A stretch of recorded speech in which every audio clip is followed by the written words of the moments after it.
여러분 안녕하십니까? 2월 8일 굿모닝 YTN 2부 시작합니다. 윤석열 대통령이 부인 김건희 여사의 명품백 수수 의혹을 정치 공작으로 규정하면서도 매정하게 끊지 못했다면서 아쉽다고 언급했습니다. 국민이 걱정을 안 하도록 앞으로 사람을 대할 때 단호하게 하겠다고 약속했습니다. 윤 대통령의 발언 직접 들어보시죠. 대통령 부인이 어느 누구한테도 이렇게 박절하게 대하기는 참 어렵습니다. 매정하게 좀 끊지 못한 것이 좀 어떤 문제라는 문제고 좀 아쉽지 않았나 생각이 되는데, 시계에다가 이런 몰카까지 들고 와서 이런 걸 했기 때문에 공작이죠. 그리고 또 선거를 앞둔 시점에 1년이 지나서 이렇게 이걸 터뜨리는 것 자체가 정치 공작이라고 봐야죠. 사람을 대할 때 좀 더 명확하게 단호하게 해야 된다는 그런 점이고, 어쨌든 이런 제2부속실을 비롯한 그런 제도들은 지금 검토를 하고 있습니다. 이슈 가지고서 네, 부부싸움 하셨어요? 전혀 안 했습니다. 윤석열 대통령은 국민의힘 한동훈 비대위원장에게 오는 4월 총선 지휘나 공천에 관여하지 않겠다는 뜻을 전했다고 밝혔습니다. 한때 수면 위로 드러났던 당정 갈등에 관해선 국가와 국민을 위해 일해야 하는 같은 입장이라며 사사로운 것은 중요하지 않다고 말했습니다. 나혜인 기자입니다. 윤석열 대통령은 20년 지기 한동훈 비대위원장과 갈등이 봉합됐는지 묻는 말에 웃음으로 답변을 대신했습니다. 봉합된 거다. 2차전이 남아있다. 이런 이제 정치 분석도 나옵니다. 대통령이나 당 대표나 결국은 국가와 국민을 위해 일해야 하는 입장이라며 사사로운 건 중요하지 않다고 말했습니다. 한 위원장에게 선거 지휘나 공천에 관여하지 않겠다고 말한 사실도 공개했습니다. 용산 참모들이 이른바 양지만 찾는다는 비판 속에 윤 대통령은 대통령실 후광은 불가능하다며 거듭 시스템 공천을 강조했습니다. 공천을 둘러싸고 당정 갈등이 재현될 수 있다는 우려에 거듭 선을 그은 겁니다. 선거 지휘라든지 또는 공천이라든지 이런 데는 관여하지 않겠다고 했고, 그리고 뭐 가까운 사이였지만 제가 총선 끝나고 보자고 했습니다. 윤 대통령은 여소야대 국면에서 중대재해처벌법 유예 문제를 비롯해 국정과제를 추진하는 데 애로사항이 많다고 토로했습니다. 거듭되는 거부권 행사 역시 입법 과정에서 여야 수기가 제대로 이루어지지 않아 아쉽다고 평가했습니다. 취임 뒤 한 번도 성사된 적 없는 민주당 이재명 대표와의 단독 회담에는 여전히 부정적이었지만 사법 리스크 때문만은 아니라고 강조했습니다. 재판이 진행 중인 것들은 있습니다만은 정치는 정치고, 그래서 야당의 대표와 지도부를 직접 상대한다는 것은 대통령으로서 집권 여당의 지도부와 또 당을 좀 소홀히 하는. 윤 대통령은 최근 이딴 정치인 테러에 대해 반지성주의와 거짓, 가짜에 터잡아서는 민주주의가 제대로 될 수 없다고 지적했습니다. 낮은 지지율을 묻자 국민이 실망을 덜 해주시는 것만으로도 감사하다면서 체감할 수 있는 정책 성과를 내기 위해 더 열심히 뛰겠다고 약속했습니다. YTN 나인입니다. 더불어민주당은 윤석열 대통령이 신년 대담에서 김건희 여사의 명품 가방 수수 논란에 대해 끝내 사과하지 않았다며 뻔뻔한 태도가 암담하다고 비판했습니다. 권칠승 수석 대변인은 서면 브리핑에서 대통령의 오만한 불통에 답답함을 누를 수 없다며 이같이 밝혔습니다. 이어 눈 가리고 아웅하는 변명으로 성난 국민을 이해시키겠다는 생각이야말로 오만이라며 윤 대통령은 진실한 사과를 요구했던 국민의 기대를 배신했다고 주장했습니다. 권 수석 대변인은 끝까지 잘못을 인정하지 않는 대통령, 국민께 사과하지 않는 대통령의 독선을 언제까지 지켜봐야 하느냐며 특검법 수용을 거듭 촉구했습니다. 국민의힘이 서병수, 김태호 의원에 이어 조혜진 의원에게도 야당 현역 의원이 있는 곳으로 지역구를 바꿔서 출마해달라고 요구했습니다. 여당 약세 지역으로 꼽히는 낙동강 벨트에 중진들을 차출하는 모습인데 다른 지역으로 험지 출마론이 확산할 가능성이 적지 않습니다. 강민경 기자입니다. 밀양, 의령, 함안, 창녕에 기반을 둔 3선의 조혜진 의원이 이번 총선에선 지역구를 변경해달라는 당의 요청을 받았습니다. 경남 김해갑과 김해을이 선택지로 제시됐습니다. 서병수, 김태호 의원의 경우처럼 김해는 민주당 현역 의원이 버티고 있는 곳인데 부산 북강서갑, 양산과 함께 낙동강 벨트에 속해 있습니다. 산업단지와 신도시가 많아 영남권에선 여당의 험지로 꼽힙니다. 인지도 있는 중진 인사를 내세워 이들 지역을 탈환하겠다는 게 국민의힘의 공식 입장입니다. 갑작스러운 통보에 조 의원은 늦지 않게 결론을 내겠다고 했지만 먼저 제안받은 5선의 서병수 의원이 수용 의사를 밝힌 만큼 거절하긴 쉽지 않을 거란 관측이 나옵니다. 4년 전과 마찬가지로 힘겨운 도전이 되겠지만 당이 결정하면 당의 결정을 존중하고 따르겠습니다. 당 안팎에선 이틀 연속 이어진 중진 험지 출마 요구를 인적 쇄신의 신호탄으로 보는 분위기입니다. 비주류 의원들에게만 희생을 강요하는 것 아니냐는 불만의 목소리도 감지됩니다. 윤석열 정부에서 중요 직책을 맡았던 인사들의 양지 출마 논란은 별다른 조처를 하지 않고 용산과는 상대적으로 거리가 먼 의원들의 물갈이에만 힘을 쏟고 있다는 겁니다. 한동훈 위원장은 이기는 공천을 강조하며 일단 이런 우려에 선을 그었습니다. 비주류 의원님들한테만 그런 요청이 몰린다는 지적이 있거든요. 좀 어떻게 보세요? 차차 보시면 아시게 될 겁니다. 국민의힘 공천관리위는 낙동강 벨트 외에 다른 곳에서도 지역구 이동을 요청하는 방안을 검토하고 있습니다. 험지 출마, 당을 위한 희생이란 명분으로 인적 쇄신에 불이 붙을 거란 전망이 나오는 이유입니다. YTN 강민경입니다. 더불어민주당 내에선 윤석열 정권 탄생 책임론을 제기한 임혁백 공천관리위원장의 발언이 거센 후폭풍에 휩싸였습니다.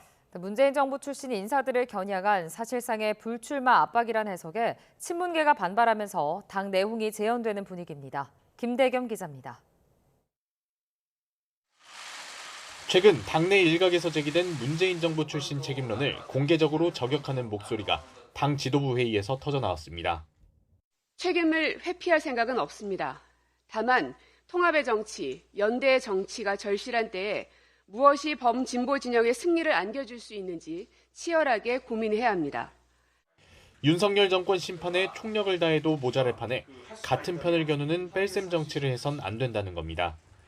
이재명 대표를 향해서도 최근 문재인 전 대통령을 만나 두 사람의 이름을 딴 명문정당을 다짐하지 않았느냐며 말의 잔치가 아니었기를 바란다고 꼬집었습니다. 가뜩이나 공천을 놓고 아슬아슬 이어지던 친명대 친문 신경전에 임혁백 공천관리위원장의 윤석열 정권 탄생 책임 관련 발언이 기름을 부었다는 해석입니다. 본의 아니게 윤석열 검찰 정권의 탄생의 원인을 제공하신 분들 역시 책임 있는 자세를 보여주시기 바랍니다. 당 내용이 확산할 조짐이 보이자 친명계 핵심은 임 위원장 발언은 원론적인 수준일 뿐이라며 진화에 나섰습니다. 친명 대 친문 대결 구도를 만드는 건 악의적인 프레임이라며 단일 대우를 강조했습니다. 일반적인 정서가 우리가 정권 재창출에 실패했으니까 어떤 전 정부에서 어떤 중요한 역할을 했던 분들이 스스로 용단하는 게 필요하지 않겠냐 이런 의견도 있다는 그런 걸 반영해서 원론적인 말씀한 것 같습니다. 하지만 비명계를 겨냥한 친명계 자객공천 논란에 이어 친문 책임론까지 갈등의 불씨는 쉽게 사그라지지 않고 있습니다. 설 연휴 직후 통보될 현역 의원 하위 20% 명단이 단합과 분열을 가를 분기점이 될 것으로 보입니다. YTN 김대겸입니다. 의대 정원 확대에 집단 행동을 예고한 대한의사협회가 대의원 회의에서 비상대책위원회를 꾸리기로 했습니다. 전공의들은 단체로 사직서를 제출할 움직임을 보이는 가운데 정부는 각 병원에 이를 수리하지 말라는 명령을 내렸습니다. 조용성 기자입니다. 정부가 의대 정원 2,000명 증원을 발표하자 회장이 즉각 사퇴하며 반발한 대한의사협회. 긴급 임시대의원 총회에서는 압도적인 찬성으로 의대 증원 저지를 위한 비상대책위원회 구성이 의결됐습니다. 그러면서 모든 투쟁 수단에 관한 결정 권한을 위임했다고 강조했습니다. 사실상 비대위를 중심으로 총파업을 비롯한 집단 행동에 나서기 위해 빠르게 전열을 가다듬는 모양새입니다. 가장 강력한 비상대책위원회를 구성하고 회원 모두가 참여하는 강력한 투쟁으로 정부의 오만과 독선에 경종을 울려야 합니다. 이에 더해 대학병원의 일부 전공의들은 정부의 업무 개시 명령 전에 집단 사직서 제출을 검토하는 것으로 알려졌습니다.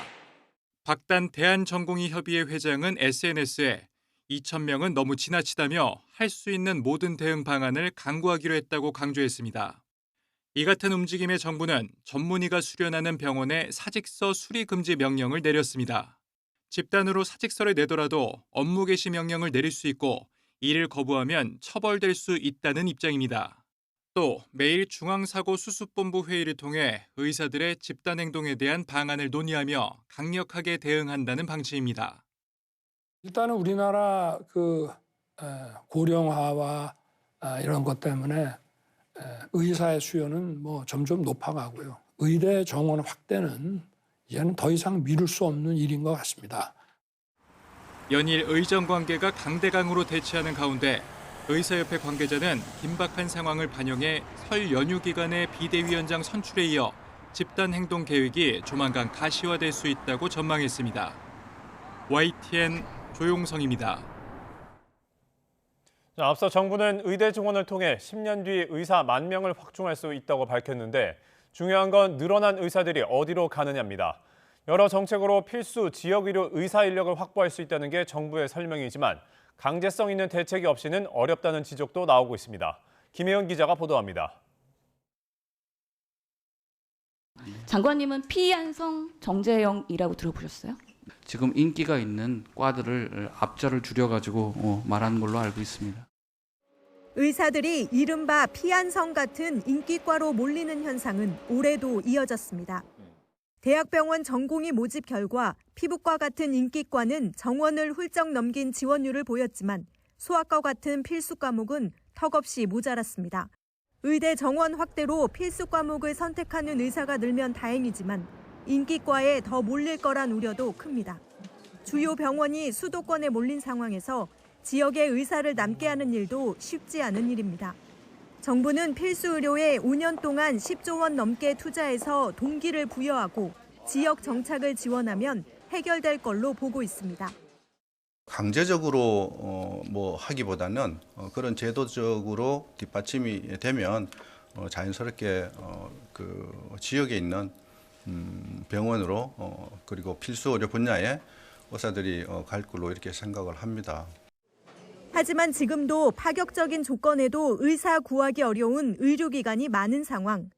일본처럼 강제성 있는 과감한 대책이 필요하다는 지적이 나옵니다. 지방의 의사는 5억 원을 줘도 오지 않습니다. 일본은 자치의대 대학 설립과 지역 정원 제도를 아주 과감하게 시행을 해서 성공적으로 해결해 나가고 있습니다. 의사 수가 늘면 지역 필수 의료 분야도 확충되는 이른바 낙수 효과 주장도 나오지만 그 효과는 미미할 거라는 반론도 만만치 않습니다. 정부는 퇴직한 시니어 의사 인력을 활용해 지역 필수 의료에 확충하는 방안도 추진합니다. 이처럼 다양한 대책이 쏟아져 나오고는 있지만 실제 지역 필수 의료 강화로 이어질지는 지켜봐야 할 것으로 보입니다. YTN 김혜은입니다.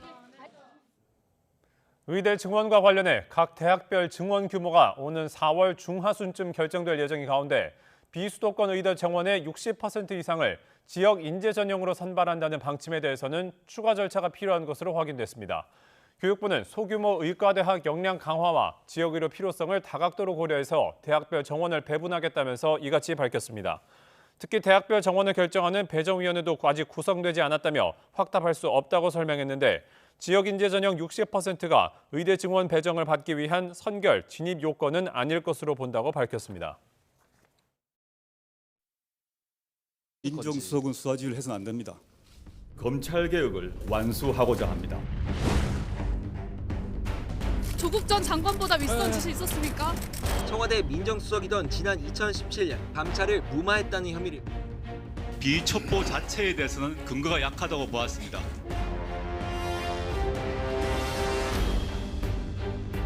딸의 장학금 부정 수령, 자녀 입시 비리 등으로 비판 여론은 들불처럼 번졌습니다.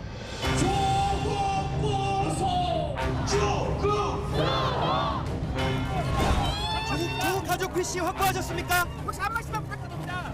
오늘 압수수색은 투쟁하신 겁니까?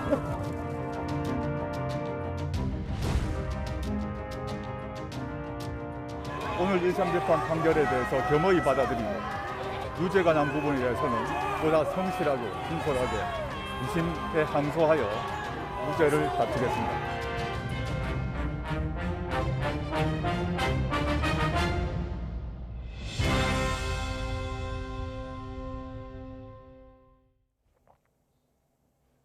자녀 입시 비리와 감찰 무마 혐의 등으로 기소된 조국 전 법무부 장관의 2심 선고 결과가 오늘 나옵니다. 서울고등법원은 오늘 오후 2시 조 전 장관의 항소심 선고 공판을 엽니다. 조 전 장관은 자녀 인턴 확인서 허위 발급 등 입시 비리와 딸 조민 씨의 장학금을 부정수수한 혐의 등으로 2019년 12월 재판에 넘겨졌습니다. 또 청와대 민정수석 재임 당시 유재수 전 부산경제부시장의 비위를 확인하고도 특별감찰반의 감찰을 무마해준 혐의로 이듬해 1월 추가 기소됐습니다. 인천 미추홀구 일대에서 대규모 전세 사기를 벌인 혐의로 재판에 넘겨진 인천 건축왕 남모 씨에게 1심에서 징역 15년이 선고됐습니다. 인천지방법원은 어제 오전 열린 선고 공판에서 남 씨에게 사기죄로는 법정 최고형인 징역 16년과 추징금 115억 5천여만 원을 선고했습니다. 또 남 씨와 공모관계인 공인중개사 등 9명에게는 최소 4년에서 최대 13년의 실형이 선고됐습니다. 재판부는 남 씨 등의 범행이 주택 임대차 계약에 관한 사회 공동체의 신뢰를 처참히 망가뜨렸다고 강하게 질타했습니다. 설 명절을 앞두고 이벤트와 택배 배송 등을 가장한 사기 전화와 문자들이 활개를 치고 있습니다. 정부가 이런 피싱 범죄를 막기 위해 24시간 대응에 나서기로 했습니다. 이승배 기자입니다. 여보세요? 이혜준 서울중앙지검 합동수사부의 이가령 계장입니다. 수업 대포통장으로 세입이 되셨다 보니까 대출 한도는 최대 한도에서 6천만 원에 금리는 5.5%까지 해서 진행 가능하시거든요. 통장 요구한다, 카드 요구한다 이런 거 아무것도 없고요. 세상 천지에 돈 들이고 사기치는 사람은 없을 거예요. 보이스피싱 피해자가 실제 겪은 사례들입니다. 이번 설 명절을 앞두고는 특히 미끼 문자가 많아지고 있습니다. 이 설날 이벤트와 명절 인사, 명절 긴급 자금 지원이나 가짜 부고, 교통범칙금으로 위장하기도 합니다. 피해자를 현혹해 돈을 가로채거나 링크를 누르면 악성 앱이 자동으로 깔려 개인정보를 빼가는 수법입니다. 한 해 7천억 원을 훌쩍 넘던 피해는 집중 단속으로 절반 가까이 줄었지만 범죄는 여전히 뿌리 뽑히지 않고 있습니다. 정부가 설 연휴를 앞두고 각종 피싱 범죄를 막기 위해 대응책을 내놨습니다. 우선 112 상황실과 은행, 한국인터넷진흥원 등이 합동으로 24시간 대응 체계를 운영합니다. 설 연휴 기간에 사기 문자를 24시간 탐지하고 온라인 신고 창구를 마련합니다. 피싱 빅데이터를 분석해 필요하면 대국민 예경보를 발령합니다. 공공과 금융기관 사칭 문자를 차단하기 위해 경찰과 관세청 등 282개 기관은 문자를 보낼 때 확인된 발신 번호라는 안심 마크를 표기하고 해외에서 보낸 문자는 로밍 발신이라는 안내 문구를 문자에 함께 표기하도록 할 예정입니다. 특히 범죄에 쓰인 번호로 문자가 발송되면 경찰청에서 보이스피싱이라는 경고 문자를 보낼 계획입니다. 은행은 시간과 관계없이 피해 의심 거래를 탐지하면 즉시 지급 정지를 하고 올해부터는 보이스피싱 피해에 대해 일정 부분 책임을 분담합니다. 은행이 합리적인 범위 내에서 피해에게 일정 부분 책임을 분담하는 자율배상 제도가 시행이 됩니다. 금감원 등 감계기관에서는 은행권과 함께 제도 안착에 만전을 기해 주시기 바랍니다. 정부는 또 대포통장을 못 만들게 안면인식 시스템을 활용해 신분증 도용을 방지하고 사기 기록이 있는 계좌는 거래 한도를 축소하기로 했습니다. YTN 이승배입니다. 위니아 딤체의 오래된 김치 냉장고는 불이 자주 발생해서 리콜 조치가 됐는데 최근에도 관련 화재가 잇따르고 있습니다. 아직도 문제의 김치 냉장고가 전국에 10,000대가량 있는 만큼 각별한 주의가 필요합니다. 김선희 기자입니다. 아파트에서 시커먼 연기가 쉴 새 없이 뿜어져 나옵니다. 집안 베란다 벽면은 새까맣게 그을렸고 벽과 닿아있던 김치 냉장고는 완전히 탔습니다. 위니아 딤체의 오래된 김치 냉장고에서 불이 난 겁니다. 지난해 서울 개봉동의 한 아파트에서도 같은 이유로 화재가 발생했습니다. 전기는 반드시 열이 나는데 전기 기기 주변에 먼지가 끼고 얼음이 끼고 하면은 전기 기기 내부의 열이 바깥으로 빠져나가지 못하기 때문에 발화가 된다. 최근 부산과 여수에서도 위니아 김치냉장고가 원인으로 추정되는 화재가 잇따랐습니다. 위니아가 2005년 9월 이전에 생산한 뚜껑형 김치냉장고 모델은 툭하면 불이나 시한폭탄 같은 존재가 됐습니다. 최근 3년간 김치냉장고 화재 사고 909건 가운데 726건, 거의 80%가 위니아 김치냉장고에서 발생했습니다. 그 가운데 제조 일자가 확인된 제품의 94%는 2005년 9월 이전에 생산된 모델입니다. 제조사는 2020년 12월부터 자발적 리콜에 들어갔고 정부도 소비자 안전주의보를 발령했지만 아직도 관련 사고가 끊이지 않고 있습니다. 분석 결과 피해자의 67%가 60대 이상 고령자에 집중돼 있는 것으로 나타났습니다. 자기가 쓰고 있는 제품이 이제 리콜 대상인지도 모르고 사용하는 거가 있거든요. 해서 해당 연령대가 있는 가정은 좀 리콜 대상 제품 사용 여부에 대해서 좀 더 주의를 기울이실 필요가 있습니다. 리콜 대상 제품은 2022년 4만 7천 대에서 2년 만에 20% 수준으로 떨어졌지만 아직도 전국에 1만 대가량 남아 있습니다. 한국소비자원은 고령층에서 사고가 많은 만큼 이번 설 연휴 부모님 냉장고를 점검해 해당할 경우 반드시 리콜 신청을 당부했습니다. YTN 김선입니다. 이스라엘과 하마스 사이 전쟁을 중단하기 위한 협상이 활발히 이뤄지고 있습니다. 이번엔 하마스 측이 135일 동안 휴전하자는 안을 내놨는데 이스라엘은 이를 거부했습니다. 류재복 기자의 보도입니다. 하마스가 이스라엘에 보낸 휴전 제안서입니다. 45일씩 3단계로 나눠 135일 동안 휴전하고 이 기간 양측 인질을 모두 석방하자는 내용입니다. 이스라엘 인질 136명과 팔레스타인 보안사범 1,500명이 대상입니다. 가자 지구에 있는 이스라엘 지상군 철수와 구호 물품을 크게 늘리는 안도 포함됐습니다. 휴전하는 동안 전쟁 종료 합의도 기대했습니다. نأمل إنه إن شاء الله هذه المسألة تمضي يعني والآن الناس ينتظرون ماذا سيكون رد الطرف الآخر. 하마스 휴전안은 지난달 말 미국과 이스라엘, 이집트와 카타르가 마련한 중재안의 답신 성격입니다. 토니 블링컨 미 국무장관은 5번째로 중동을 찾아 조율에 나섰습니다. We now have a response from Hamas to the proposal that was put on the table. The way forward, we're looking at it intensely. 이스라엘은 하마스 제안을 거부했습니다. 완전히 승리할 때까지 공격을 멈추지 않겠다고 밝혔습니다. שאנחנו בדרג המדיני הצבנו לו. חיסול החמאס, שחרור כל החטופים, והבטחה שעזה לא תהווה עוד איום על ישראל. 이스라엘과 하마스는 지난해 11월 말 짧은 휴전 뒤 전쟁을 멈추기 위한 협상을 이어오고 있습니다. 전쟁 당사국들의 표면적 거부에도 물밑 협상은 계속되고 있는 것으로 보입니다. YTN 유재복입니다. 중국 춘절 연휴를 앞두고 폭설이 이어진 가운데 발이 묶인 귀향객이 졸지에 난민 신세가 됐습니다. 40일간 특별 운송 기간에 연인원 90여 명이 이동하는 만큼 호흡기 질환 대유행도 우려됩니다. 베이징 강정규 특파원입니다. 눈 내린 고속철도를 달리는 열차 지붕 위에서 연신 불꽃이 튀깁니다. 평소 속도의 10분의 1로 줄였지만 끝내 합선으로 접촉봉이 끊어지고 맙니다. 멈춰선 객차 안에서 추위에 떨며 기다리던 승객들은 차라리 내리게 해달라고 항의합니다. 这里能不能下？你刚才告诉我，那你刚才为什么说不能下？ 중국 중부 내륙에 이어진 폭설로 고속철도 운행이 잇따라 중단되면서 열차역도 아비규환입니다. 你先把你的苏州的票退掉吧，几个人？退不了，9点，我2个人。12306上12306可以退。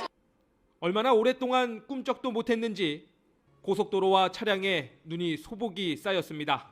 3天3夜了，高速上面现在唯一的就是饿啊，想上厕所啊。 빨간색으로 변한 내비게이션 13km를 가는데 5시간이 걸린다고 나옵니다. 졸지에 난민 신세가 된 귀향객들을 위해 주변 마을 사람들이 음식을 가져와 나눠줍니다. 这个咱们当地老乡是吧？免费的哈，感谢，好，感谢。 하늘길 역시 결항과 지연이 속출하긴 마찬가지. 기다리다 지친 승객들은 실신해버리기도 합니다. 天河机场客户已经这样。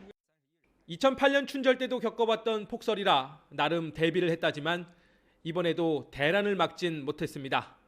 누적 90억 명, 사상 최다 인구 이동을 앞두고 코로나19와 독감 확산주의보도 발령됐습니다. 베이징에서 YTN 강정규입니다. 미국 재무부는 북한이 대량 살상 무기에 필요한 자금을 조달하기 위해 악의적인 사이버 활동과 정보기술 노동자의 파견을 계속하고 있다고 지적했습니다. 재무부는 자금 세탁, 테러 자금 조달에 대한 국가별 리스크 평가 보고서를 통해 러시아와 북한은 가장 큰 리스크가 있는 위협 행위자라며 이같이 밝혔습니다. 재무부는 북한이 불법 무기 프로그램에 필요한 자원을 조달하기 위해 가상자산을 절도 세탁하는 활동이 가속화하고 있다고 말했습니다. 또 북한과 연계된 네트워크는 가상자산 해킹과 허위정보 기술 노동자의 해외 배치 등을 포함해 디지털 경제를 점점 악용하고 있다고 평가했습니다. 최근 폭설이 쏟아진 강원 산간 지역에 천연 기념물이자 멸종위기 야생생물 1급인 사냥이 탈진하는 일이 잦습니다. 추위와 배고픔 때문인데 밀렵이나 로드킬 가능성도 커지고 있습니다. 지환 기자가 보도합니다. 폭설이 쏟아지는 강원 미시령 인근 지역. 도로 바로 옆으로 사냥 한 마리가 어슬렁거립니다. 잘 먹지 못해 기력이 다 있는지 행동이 굼뜹니다. 멸종위기 야생생물 1급인 사냥은 원래 가파른 바위 근처나 험한 산악지대에서 서식합니다. 겨울철엔 주로 나무 껍질이나 이끼류를 찾아 먹는데 강추위로 땅이 얼어붙자 먹이를 찾지 못해 저체온 증세로 탈진한 겁니다. 겨울철 추위와 배고픔에 탈진한 사냥을 발견했습니다. 로드킬이나 밀렵 가능성도 있는 상황, 급하게 구조대원들이 투입됩니다. 국립공원공단이 올겨울 구조한 사냥만 벌써 18마리째, 매년 2-3마리 정도였는데 크게 늘었습니다. 할 수 있는 거죠? 일단 데려가 봐서 체온부터 올려봐야 되는데 체온 올리는 게 쉽지 않아가지고요. 탈진한 사냥을 구조하면 일단 응급수술을 진행한 뒤 체력 회복 과정을 거칩니다. 물론 이 과정에서 건강을 회복하지 못하는 경우도 많습니다. 치료 재활을 거친 후에 자연으로 되돌려 보내고 있습니다. 도로변에 사냥이 나타나더라도 놀라지 마시고 찻길 사고가 나지 않도록 운행 시 주의를 기울여 주시기 바랍니다. 만약 탈진한 사냥을 보더라도 먹이를 주거나 다가가는 건 안 됩니다. 오히려 스트레스를 줄 수 있기 때문인데 공단 측은 탈진한 사냥을 볼 경우 자치단체나 야생생물보존원에 신고를 부탁했습니다. YTN 지환입니다. 설 연휴를 하루 앞둔 오늘도 큰 추위는 없겠습니다. 현재 서울 기온은 영하 2.7도로 여전히 예년 기온을 크게 웃돌고 있고요. 한낮에도 6도 선까지 오르는 등 어제보다 온화하게 느껴지겠습니다. 하지만 오전까지 충청과 남부 내륙을 중심으로는 안개가 짙게 끼겠는데요. 도로 살얼음이 발생할 가능성이 큰 만큼 교통안전에 주의하셔야겠습니다. 오늘도 전국적으로 맑은 하늘이 함께하겠습니다. 다만 대기가 정체되면서 경기 남부와 충청을 중심으로는 초미세먼지 농도가 짙게 나타나겠는데요. 호흡기 건강도 잘 챙기셔야겠습니다. 현재 기온 살펴보면 서울 영하 2.7도, 대구는 영하 2.1도로 출발하고 있고요. 낮 기온은 서울 6도, 광주가 8도, 부산 11도 등으로 예년 기온을 1에서 3도가량 웃돌겠습니다. 다가오는 설 연휴에도 큰 추위는 없겠지만 공기가 탁한 날이 많겠고요. 설 당일에는 서쪽 지방을 중심으로 비나 눈이 내릴 전망입니다. 또 오늘 오전까지 동해안에는 너울성 파도가 높게 일겠습니다. 해안가 접근을 자제하는 등 안전사고에 주의하셔야겠습니다. 지금까지 YTN 신미림입니다.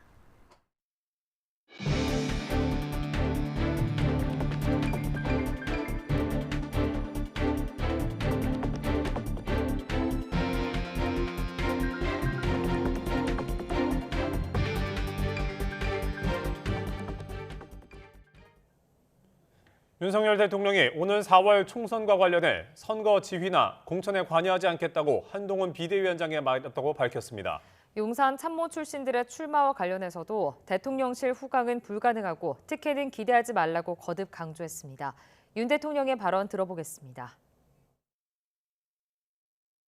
그래서 최근에 통화한 적은 없고요.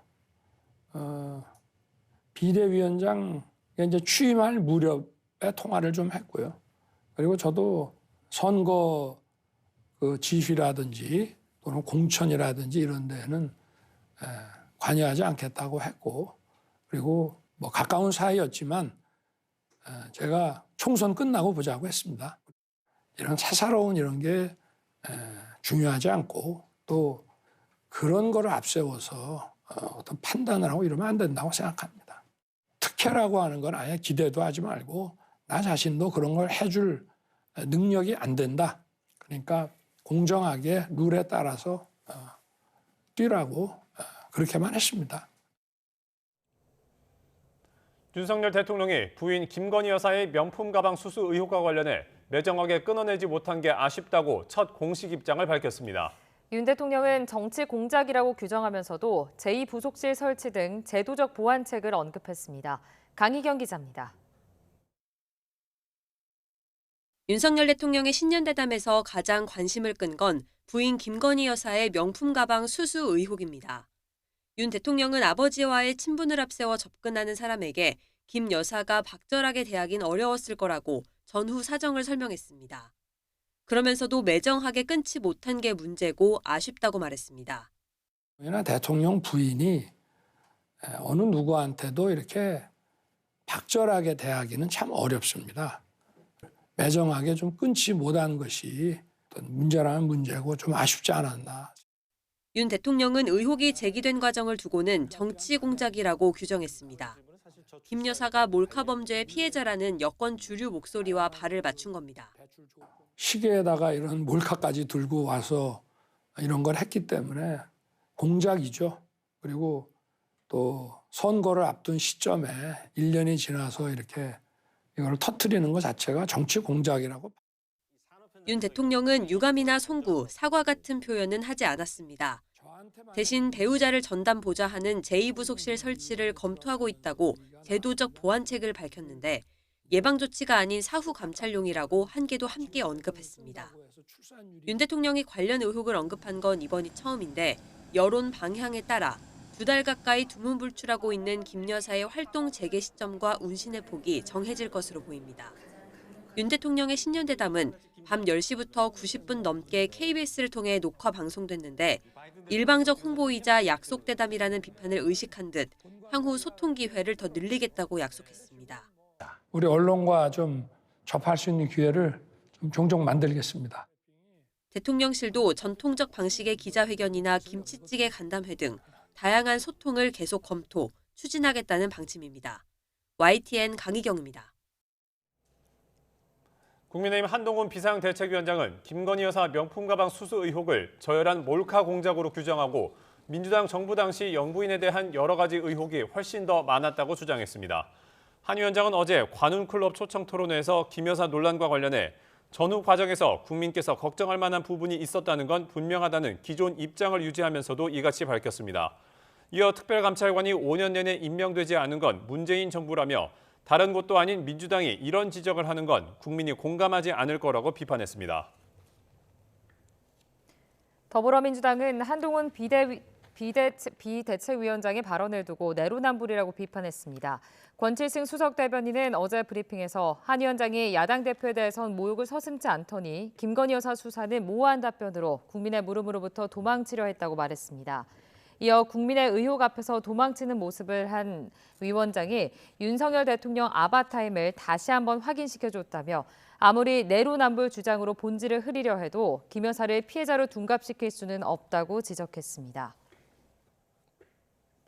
국민의힘은 수도권의 생활권 재편을 논의하기 위한 경기 서울 리노베이션 TF를 꾸리고 어제 첫 회의를 열었습니다. 한동훈 비상대책위원장은 회의에서 당이 TF를 꾸린 이유는 경기에 살고 있는 동료 시민의 삶을 개선하기 위한 것이라며 시민의 뜻을 최우선으로 적극 추진하겠다고 밝혔습니다.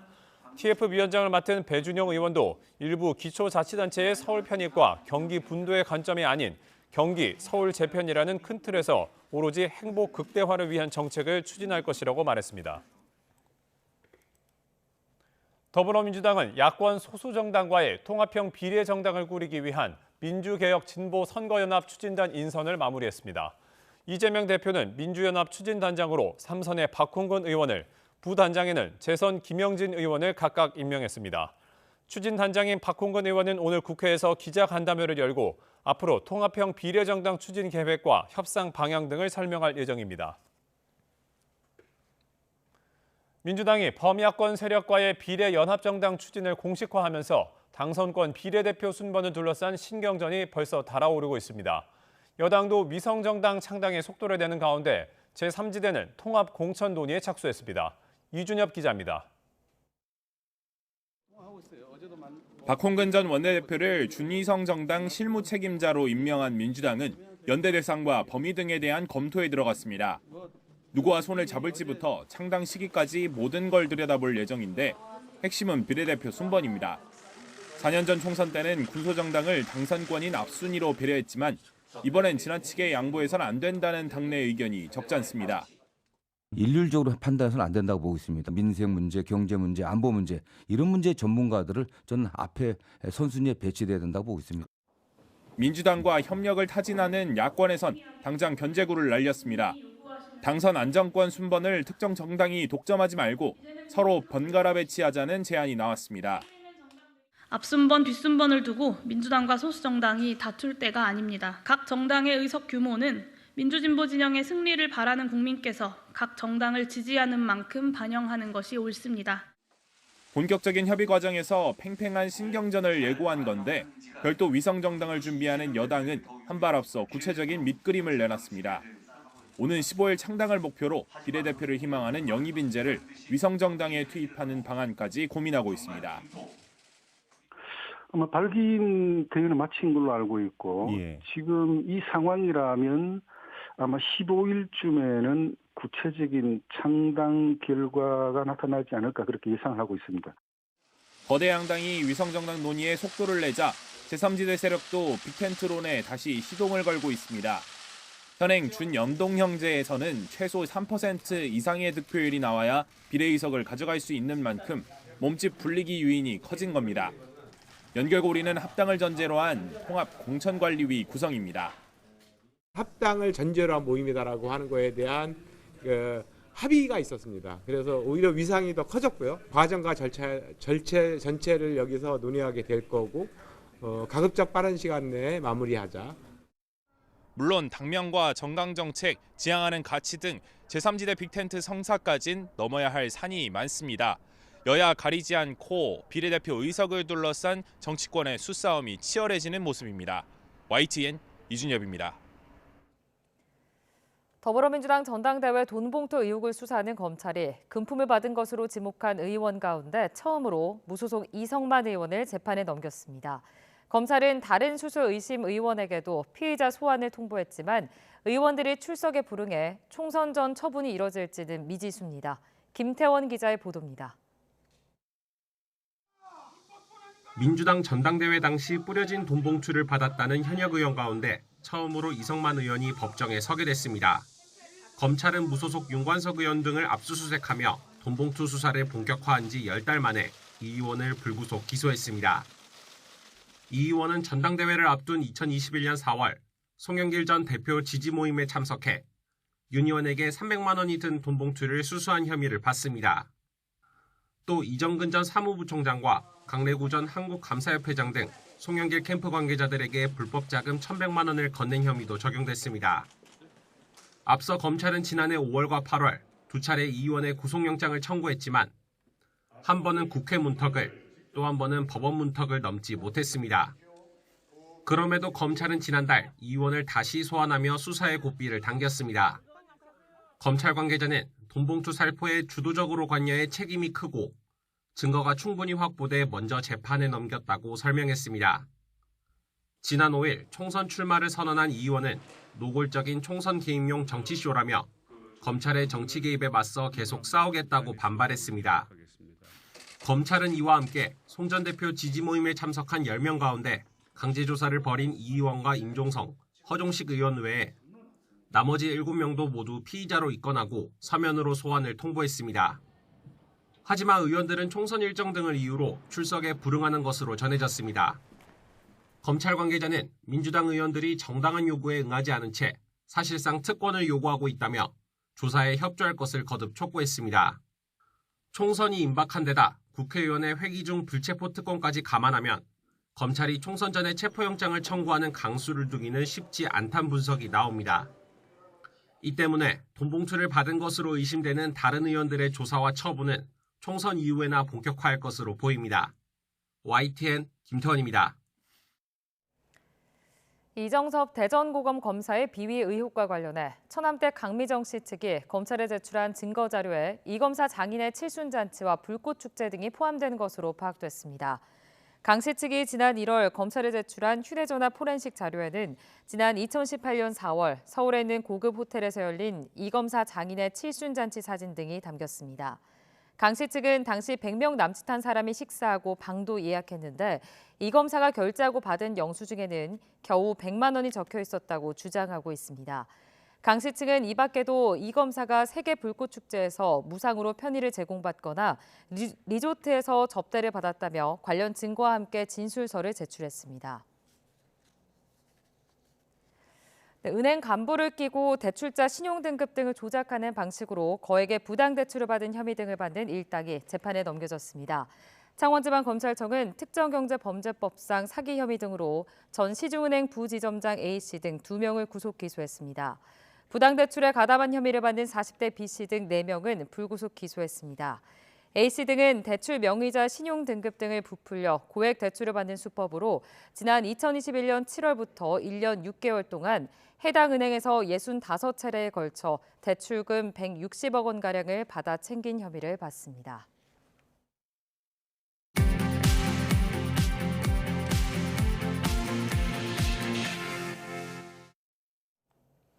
이 시각 세계는입니다. 파키스탄 총선을 하루 앞둔 날 후보자들의 사무실 근처에서 잇따른 폭발 테러가 발생해 수십 명이 죽거나 다쳤습니다. 극단주의 무장세력 이슬람 국가가 자신들의 소행이라고 주장했습니다. 기정훈 기자가 보도합니다. 폭발 여파로 오토바이가 불탑니다. 연기 사이로 부상자를 실어 나릅니다. 총선을 하루 앞둔 7일 오후 파키스탄에서 잇따른 폭탄 테러가 발생했습니다. 발루치스탄주 파신 지역의 한 무소속 후보자 사무실 근처에서 오토바이에 설치한 사제 폭탄이 터지면서 수십 명이 죽거나 다쳤습니다.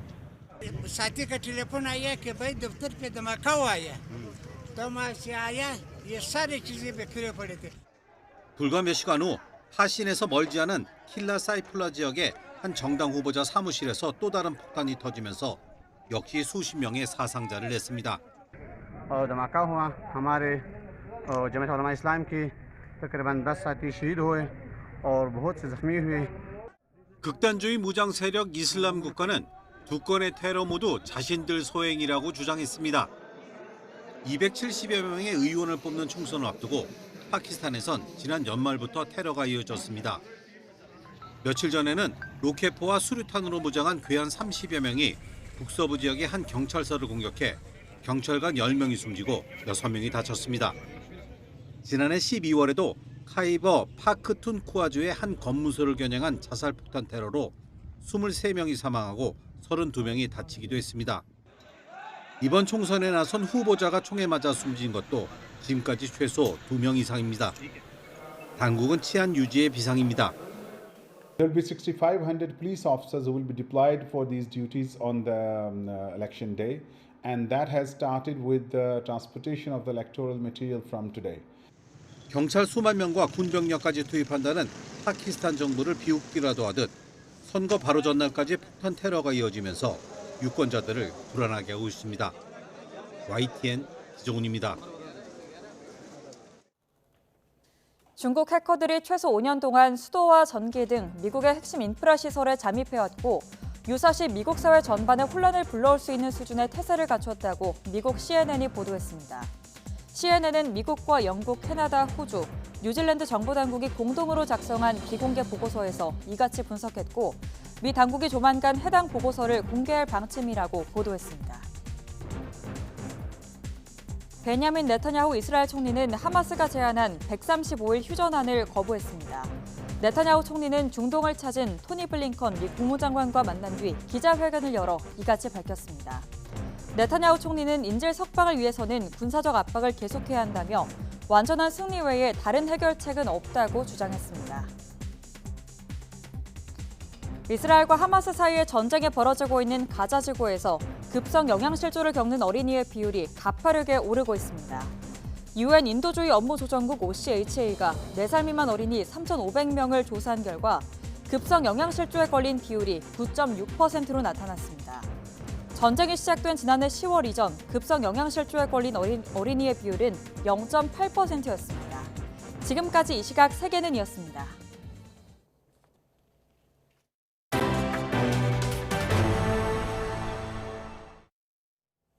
날씨가 추운 계절이 되면 열악한 쪽방촌에 사는 주민들은 추위를 피하는 것은 물론이고 씻는 것조차 어려운 경우가 많습니다. 네, 이런 어려움을 덜기 위한 목욕탕이 주민들에게 큰 의지가 되고 있습니다. 윤태인 기자가 현장을 다녀왔습니다.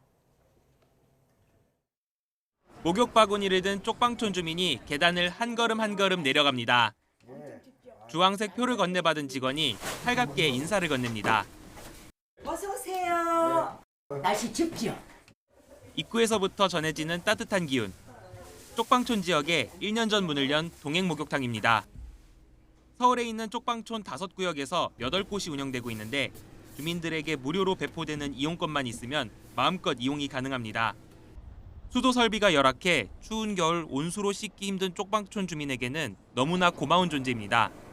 물도 적당한 온도에 또 청결하고 모든 것이 잘 돼 있기 때문에 여기를 자주 이용을 합니다. 날씨가 추우면 더 자주 오죠. 간만에 온수 목욕으로 기분 좋아진 쪽방촌 주민들 모습을 보면 목욕탕 직원들도 절로 보람이 느껴집니다. 저기서 목욕을 하시면서 막 이렇게 노래할 때 저도 이렇게 들어가서 막 손뼉을 쳐주고 이렇게 하거든요. 인간적으로 그리고 거칠었던 사람이 좋아지잖아요. 땅거미가 질 때면 이곳 목욕탕은 또 다른 온기를 채울 채비를 합니다. 오후 6시쯤부터 동행 목욕탕 수면실은 밤추위 대피소로 변신합니다. 쪽방촌 주민들은 이곳에서 추위를 피해 하룻밤을 따뜻하게 무료로 지낼 수 있습니다. 목욕탕을 찾는 쪽방촌 주민들 발길은 갈수록 늘어가고 있습니다. 무료 이용권을 찾는 수요가 많아지자 추가 공급을 검토하고 있습니다. 1월 초에는 약간 이제 주민들 홍보가 좀 약간 부족해서 보통 6, 7분 정도 이용하셨고요. 쪽방 주민들 이용하시는 분들의 만족이라든가 그게 좀 입소문이 퍼져서 지금은 20명 정도 이용하고 있습니다. 밤낮 없는 추위에 떨며 힘들게 겨울을 나는 쪽방촌 주민들. 목욕탕 덕분에 잠시나마 따뜻한 겨울을 나고 있습니다. YTN 윤태인입니다. 요즘 눈코 뜰 새 없이 바쁜 사람들이 있습니다. 네, 설 선물로 인기가 많은 한가와 도라지 정과 등 농산 가공품을 생산해 판매하는 청년 농업인들인데요. 고령화로 위협받는 우리 농업의 든든한 버팀목이 되고 있습니다. 최명신 기자가 소개해드립니다. 충남 서산 생강은 유기질이 풍부한 황토와 갯바람을 맞고 자라 향이 진하고 그윽한 게 특징입니다. 부풀어 오른 찹쌀 반죽에 잘 달인 생강조청을 바르고 티밥을 입히자 먹음직스러운 향과가 만들어집니다. 이곳 대표는 청년 농업인 이창경 씨. 2019년 귀농 후 신제품 개발에서 유통 마케팅까지 생강 한과 외기를 달려왔습니다. 지역에서 수미한 벼 115톤을 티밥으로 가공한 후 주변 한과 농가에 납품해 비수기에도 안정적인 소득을 올립니다. 또 인스타그램이나 페이스북 등 SNS를 활용해 연간 4억 원의 매출을 올리고 있는데 95%가 명절에 집중됩니다. 가공품은 원물에 대한 믿음이 적은데 저희가 생산하는 모습을 SNS를 통하여 소통하고 고객들이 그걸 믿음으로 가져가 주셔서 믿고 구매해 주고 계십니다. 도라지 재배 경력 6년 차인 청년 농부 백지연 씨는 으뜸 도라지, 일명 슈퍼 도라지를 전문으로 키웁니다. 보통 2년만 돼도 상품성이 있지만 슈퍼 도라지의 유용 성분을 최대한 끌어올리기 위해 무농약으로 3년간 키웁니다. 1,200평 밭에서 연간 1톤 정도를 재배합니다. 도라지 환과 도라지 정과 등을 가공 판매하고 있는데 물엿이나 설탕 대신 직접 발효한 숙성액을 고수하다 보니 단골들이 늘었습니다. 소비자분들이 비싸더라도 국산 도라지를 드시는 걸 더 선호를 하고요. 그러면 믿을 수 있는 원물을 제가 키워서 직접 가공을 하는 것이 맞다는 확신이 들었어요. 그래서 저마다의 분야에서 자신만의 색깔을 입히며 꿈을 키워가는 청년 농업인들. 농진청은 이들이 전문 농업인으로 도약할 수 있도록 제품 개발과 판로 개척 등 단계별 맞춤 교육과 컨설팅을 적극 지원한다는 계획입니다. YTN 조명신입니다. 오늘도 추위 걱정은 없겠습니다. 현재 서울 기온은 영하 2.7도로 어제 아침보다는 공기가 더 차갑지만 한낮에는 6도 선까지 오르는 등 어제보다 온화함이 감돌겠습니다. 오늘은 전국이 대체로 맑겠습니다. 다만 오전까지 충청과 남부 내륙에는 안개가 짙게 끼겠고요. 경기 남부와 충청을 중심으로는 공기도 탁하겠습니다. 호흡기 건강도 잘 챙기셔야겠습니다. 현재 기온부터 살펴보도록 하겠는데요. 현재 서울 기온은 영하 2.7도, 대구는 영하 2.1도, 부산은 1.9도로 출발하고 있습니다. 오늘 낮 기온은 예년 기온을 1에서 3도가량 웃돌겠는데요. 서울이 6도, 대전도 6도, 광주는 8도, 대구는 9도, 부산은 11도 선까지 크게 오르겠습니다. 다가오는 설 연휴에도 큰 추위는 없겠지만 공기가 탁한 곳이 많겠고요. 설 당일에는 서쪽 지방을 중심으로 비나 눈이 내릴 전망입니다. 지금까지 날씨 정보였습니다.